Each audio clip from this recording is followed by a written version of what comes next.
Il y a une expression particulièrement crétine en ce moment, comme tout ce qui sort directement de l'anglais. Donc il n'y en a pas qu'une, il y en a des centaines, mais celle-là, elle envahit tout, y compris, vous allez voir, les services de l'État. C'est l'expression expérience utilisateur, qui est un truc lamentable, grotesque, un démarquage de user experience, qui veut dire en gros facilité, agrément d'utilisation. Donc on se demande pourquoi on n'emploie pas ces mots-là en français. Mais dans le cas de l'état civil, par exemple, vous allez voir qu'on est loin de la facilité et de l'agrément.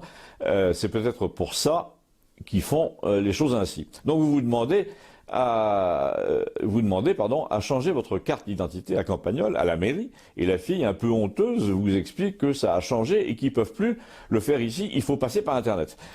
Vous demandez comment vous faites pour les photos, par exemple, et si par hasard vous les scannez pour les joindre à l'envoi. Non, pas du tout, il faut les apporter à la mairie de la ville voisine.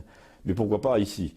Parce que nous n'avons pas de borne biométrique. Alors là, la fille se sent quand même un peu dépassée par les nouvelles dispositions qu'elle ne connaît pas toutes.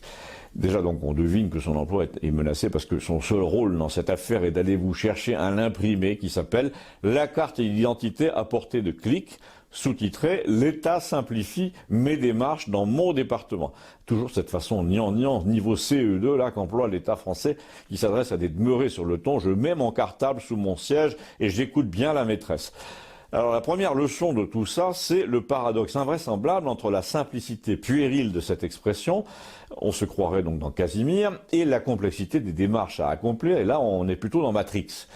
Il y a une pré-demande, il faut créer un compte, on doit recueillir son numéro de pré-demande, il faut choisir une mairie équipée de la borne biométrique, etc. Vous vous demandez, mais qu'est-ce qu'ils ont tous à dériver comme ça vers le flicage, vers les procédures de sécurité, de contrôle et comme vous vous posez la question devant Gustave, au café de Campagnol, il vous répond, ah ça c'est le principe actuel. Hein. Comme ils sont incapables de faire respecter la loi et l'ordre par certaines catégories de citoyens spécialistes de la fraude, eh bien, ils infligent une discipline d'enfer à tout le monde pour ne pas discriminer. C'est un peu le principe de la répression au lycée. Vous serez tous punis si l'auteur du chahut ne se dénonce pas. L'auteur du chahut ne se dénonce jamais. Du coup, nous avons à remplir des tas de papiers, tous, parce que l'État est incapable de dire « toi, vous avez fraudé, vous avez organisé un réseau de fraudeurs, vous êtes donc privé de tous vos droits, on va saisir vos biens, etc. » Non, on préfère emmerder, me dit Gustave, tout le monde, pour éviter que de telles situations ne se reproduisent. Alors je lui montre à Gustave le deuxième document que distribue la fille de la mairie. Cette fois, il provient de diplomatie.gouv.fr. Tiens, c'est bizarre, pourquoi ils mettent des caractères énormes comme ça au début et minuscules à la fin, et puis pourquoi il s'agit de diplomatie? Mais c'est pour passer les frontières. On vous indique que la carte d'identité est désormais valable 50 plus en dépit de son libellé.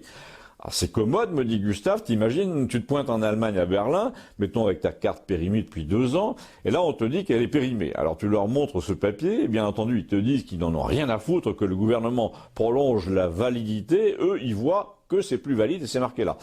Mais si je lui montre la liste des pays qui ont accepté le principe de l'extension de validité, alors je saisis cette liste car je l'avais, et là en regardant la liste, écrite en tout petit, je m'aperçois d'un truc énorme, c'est que l'Allemagne n'est pas sur la liste. Bon, alors résumons. Complètement dépassée par sa propre politique d'immigration, la France complique énormément les règles pour obtenir des papiers afin qu'ils soient moins faciles à falsifier.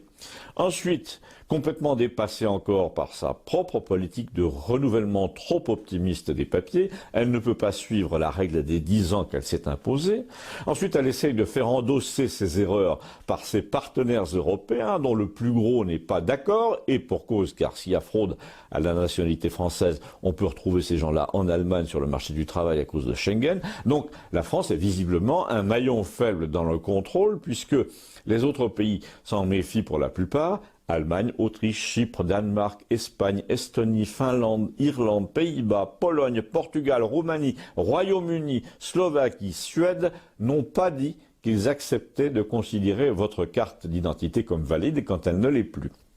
Et la Belgique, et la Lituanie, et la Norvège, par exemple, ont carrément dit, eux, elles, qu'ils ne marchaient pas dans cette combine française. Donc, une fois de plus, il faudrait tirer de leur trou administratif tous ceux qui ont mis en place un système que Gustave appelle foireux et publier leur nom, c'est tout simple, et un jour ou l'autre, ce sera d'ailleurs une pratique courante, affirme-t-il, parce qu'on va s'apercevoir que compliquer la vie de 100 personnes qui ont compliqué la vie de millions d'autres, c'est conforme à la morale et c'est bon pour l'exemple. Et c'est inévitable. Mais on est impatient de le voir. Abonnez-vous, merci.